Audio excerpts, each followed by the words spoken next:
while one person's doing squats, the other person's squatting on a couch watching TV. I'm talking about spouses and how some like to work out and some don't.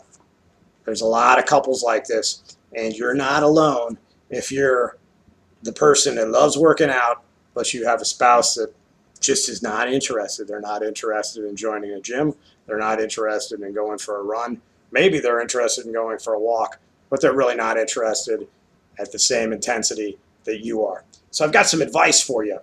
And the first bit of advice I'm going to give you is, now if this person does take up some kind of exercise, it's a lower intensity, it's not something that you would do.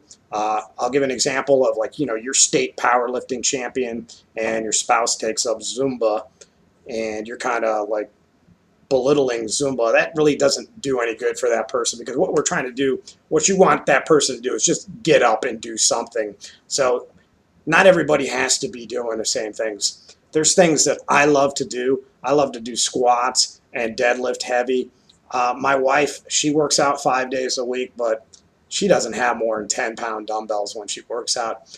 I've told her before, she believes some of the things that I try to dispel, and I think she listens to me enough. But we're husband and wife, and you don't always listen to your spouse. So that's something to take in mind. Like, if you have some grandiose idea of how to work out, God forbid, like your CrossFit, and your spouse gets into like Pilates or something, and you have all these ideas that they should be doing what you're doing, or else they're not going to get in as good a shape.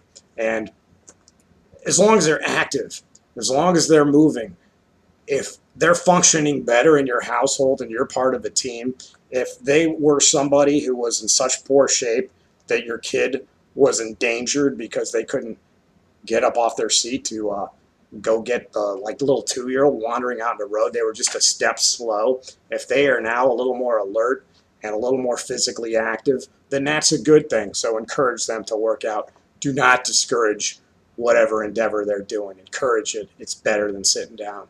The second thing I'm going to bring up is always make it about the health. Like you marry somebody and over the years they change. They don't look the same way they did when you were younger. That happens to all of us. All of us age. At one point I had a full head of hair, and now I just shave off, so I don't have all that real estate. That happens. But if you have a spouse that's overweight, out of shape, they've gone to the doctor, it's a health problem, always present it as a health issue. Don't present it in terms of like, I wish you got your bikini back, or, man, Joe, your belly's just huge. Man, maybe someday you'd have 6-pack abs like you did in college, or whatever. You know what I'm talking about. Don't make it an aesthetics issue. Sure, we all have the people we love to look at because of how they look, but in a relationship, make it a health issue first, because that's the one that you really should be concerned with. If it's a health issue first and you get in better health, the aesthetics will improve. And a third thing I'm going to bring up, and this is for a certain type of person that I come across that's saying their spouse doesn't exercise and they wish they did. Well, don't let them pull you back into not exercising. What I'm saying is, don't let them become your excuse, because I hear a little bit of that too. And the truth is, for the people I know that really love feeling fit, feeling good, if their spouse was eating bonbons all day, watching Dr. Phil, they wouldn't give up their workout. They love it that much.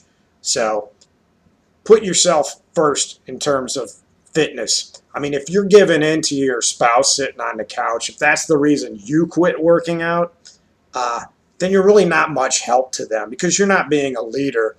And in this situation, someone needs to be the leader. Now, you might lead and they'll never follow, but at least you'll get in better shape.